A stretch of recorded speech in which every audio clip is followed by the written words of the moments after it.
یہ خبر یہ آئی ہے کہ چونکہ فوج پر اور جنرل باجوہ پر اتنی زیادہ تنقید ہو رہی ہے کہ اس کی مثال پورے پاکستان کی ہسٹری میں نہیں ملتی، خاص طور پہ فوج پہ۔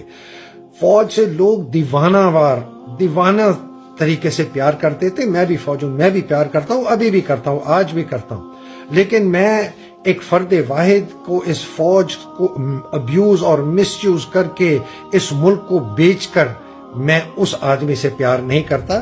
اس آدمی کو اپنی حرکتوں کا جواب دینا پڑے گا۔ لوگ کہتے ہیں یہ فوج کے خلاف بغاوت کروانا بھائی میں کون کہواتا؟ پوری دنیا بغاوت کروانے، پوری دنیا گالیاں دے رہی۔ ڈاکٹر یاسمین راشد نام لیتی ہے، بریگیڈیئر راشد کا جو سیکٹر کمانڈر ہے لاہور کا، میں نام لیتا ہوں؟ میں دوسرے نے کہا جی میں نے سنا ہو تو کھل کے کہہ دیا۔ کون چلا رہا ہے اسلام آباد؟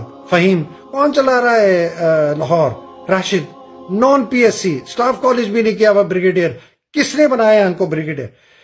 یہ بات ہمیں اس طے تک پہنچنا ہے کہ یہ جنرل باجوہ نے کیوں کیا، ان کے مقاصد کیا تھے۔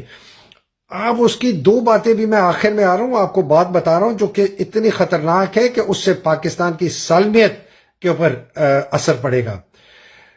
میں نے کل انٹرویو کیا، ایک بہت عظیم ایکسپرٹ ہیں چائنا کے، انہوں نے کہا کہ چائنا سے ہمارے تعلقات بہت خراب ہو گئے ہیں۔ چائنا کہتا ہے ہم سے دوگلا پن کر رہے ہیں، آپ نے فیصلہ کرنا پڑے گا کہ آپ نے ہمارے ساتھ رہنا ہے یا نہیں۔